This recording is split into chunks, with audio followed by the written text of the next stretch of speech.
মানুষই। কি ব্যাপার অনেক শান্তাকে নিয়ে আসছো যে? বৃষ্টির কি হয়েছে? বৃষ্টিকে আর ভালো লাগতেছে না?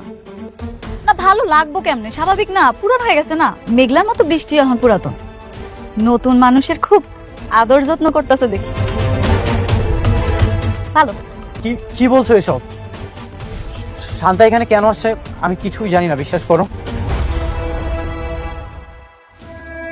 আরেকটা কথা, আপনাকে সবাইরে কয়ে যেতেছি, অনেক এখানে যা খুশি তা করুক, আপনারা কেউ আমার আর ফোন দিবেন না। অনেক যদি মইরাও যায় না, ওর লাশটা দেখার জন্য আমার আর কেউ ফোন দিবেন না। আপনাকে মনে থাকে যাতে। আচ্ছা না, হাত ছাড়া হতেছি না। খবরদার তুমি আমার আর স্পর্শ করবা না। তুমি আমার স্পর্শ করার অধিকার ওই দিনই হারাইছো যেদিন আমার সন্তানের তুমি অস্বীকার করছো। ওর যা খুশি হোক, তুমি মইরা গেল না, আমার এখন আর কিচ্ছু আসে যায় না, বুঝছো তুমি?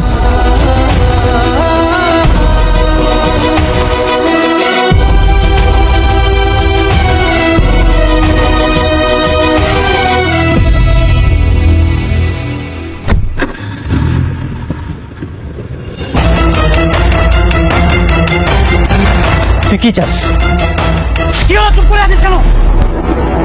তুই কেন আমার সাথে ঝামেলা করতেছিস বল। আপনারা আমার জীবনটা বাঁচাইছেন। আমার স্বামী যদি শুনতো এইবার আমার মরা বাচ্চা হয়েছে, তাহলে আমার মাইরে হালাইতো। আচ্ছা শোনো, এইটা যে তোমার বাচ্চা না, এটা কিন্তু একদম কখনো ঘোষণা করে কাউকে বলবো না, ঠিক আছে? আর আপনারাও কখনো এই সন্তানের দাবি নিয়ে আসেন না। শুনেন, আজ থেকে এই সন্তানের যত খরচ লাগে সব আমি দেব। আসসালামু আলাইকুম বন্ধুরা, আজকে রিভিউ হলো গরিব ঘরের রাজপুত্র নাটকের ৩৯তম পর্ব। ৩৯তম পর্বে এসে এক চরম সত্যের মুখোমুখি। গরিব ঘরের রাজপুত্র ধারাবাহিকটি বর্তমানে যে জনপ্রিয়তার তুঙ্গে আছে তার প্রমাণ মিলল এই ৩৯তম পর্বে এসে।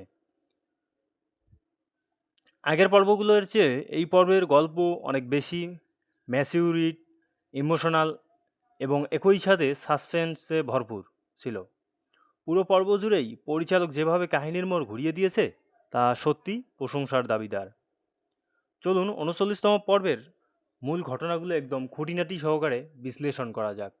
সম্পর্কের ফাটল এবং তীব্র মানসিক দূরত্ব গত পর্বের শেষ যেখানে হয়েছিল সেখান থেকেই এই পর্বের জটিলতা শুরু। পর্বের প্রথম দৃশ্যেই দেখা যায় মূল চরিত্রগুলোর মধ্যে এক ধরনের চাপা ক্ষোভ আর ভুল বোঝাবুঝি। মিরাজ এবং অনন্যার মধ্যকার যে রসায়ন দর্শক এতদিন ভালোবেসেছে, এই পর্বে এসে সেখানে একটা বড় ধাক্কা লেগে গেল দর্শকদের মনে। মূল ঘটনা, পরিস্থিতি এমন এক পর্যায়ে দাঁড়ায় যেখানে কেউ কাউকে মন খুলে বিশ্বাস করতে পারছে না। বিশেষ করে মিরাজের ভেতরে যে অসহায়ত্ব, একদিকে পরিবারের চাপ, অন্যদিকে নিজের ভালোবাসা, সেটি এই পর্বে খুবই চমৎকারভাবে ফুটে উঠেছে। অনন্যার কান্না এবং অভিমানী ডায়লগগুলো দর্শকদের মন ছুঁয়ে গেছে। পারিবারিক রাজনৈতিক মুখোশ উন্মোচন, এই পর্বের সবচেয়ে বড় আকর্ষণ ছিল পরিবারের ভেতরে আসল শত্রুদের চিনে নেওয়া। এতদিন ধরে যে মানুষগুলোকেই খুব আপন মনে হচ্ছিল, তাদের আসল স্বার্থপর রূপটা এবার প্রকাশ পেতে শুরু করেছে। মূল ঘটনা, ক্ষমতার লোভ এবং টাকার পেছনে অন্ধ হয়ে পরিবারের কিছু সদস্য ব্ল্যাক স্টেজ পলিটিক্স বা ষড়যন্ত্র করছিল। এই পর্বে এসে তাদের কিছু গোপন কথাবার্তা এবং প্ল্যানিং ফাঁস হয়ে যাবে। এই সত্যটা যখন সামনে আসবে তখন নাটকের মোড় একদম 180 ডিগ্রি অ্যাঙ্গেলে ঘুরে যাবে। গরিব ঘরের সেই রাজপুত্র যে আসলেই চারপাশে মানুষের কুটচালের শিকার তা এই পর্বে স্পষ্ট। পরিচালক এই পর্বের শেষ অংশে এমনভাবে সাজিয়েছে যে দর্শক পরবর্তী পর্ব দেখার জন্য ছটফট করতে বাধ্য হবে। নাটকের একদম শেষের দিকে এসে একটা বড় ধাক্কা দেওয়া হয়েছে। মূল ঘটনা, একটি গুরুত্বপূর্ণ চরিত্র যার কাছ থেকে দর্শক আশা করেনি হুট করে এমন একটা সিদ্ধান্ত নিয়ে বসে যা পুরো গল্পের সমীকরণ উলটপালট করে দেয়। এই সিদ্ধান্তটা যেমন ছিল বেদনাদায়ক, তেমনই ছিল চমকে দেওয়ার মতো। এই টুইস্টটাও মূলত আগামী পর্বের মূল ভিত্তি তৈরি করে দিল। অভিনয় ও টেকনিক্যাল দিক দিয়ে সেরা আউটপুট। অভিনয়ের দিক থেকে এই পর্বটি ছিল মিরাজ খানের ক্যারিয়ারের অন্যতম সেরা পারফরম্যান্স। তার চোখে এক্সপেনশন এবং কষ্টের দৃশ্যগুলো ছিল অত্যন্ত বাস্তবসম্মত। অনন্যা ইসলাম তার গম্ভীর ও ইমোশনাল চরিত্রটিকে খুব সুন্দরভাবে ফুটিয়ে তুলেছেন। পাশাপাশি অন্যান্য সহশিল্পীদের কমিক টাইমিং এবং সিরিয়াস ডায়লগ ডেলিভারি নাটকটিকে এক মুহূর্তের জন্য ঝুলে যেতে দেয়নি। ব্যাকগ্রাউন্ড মিউজিক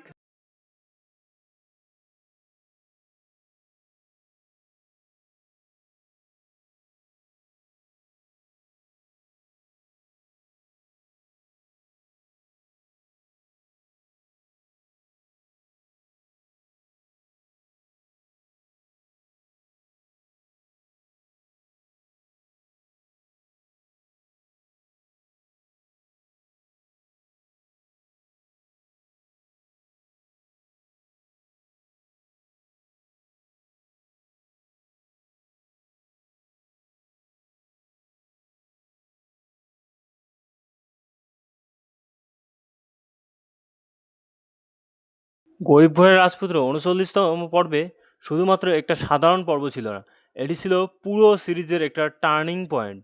যারা ভেবেছিলেন গল্প হয়তো ধীরগতি হয়ে যাচ্ছে, তাদের ভুল ভেঙে দিয়েছে এই পর্ব। একরাশ কৌতূহল, চোখের জল আর আগামী পর্বে তীব্র উত্তেজনা রেখে শেষ হলো এই পর্বটি।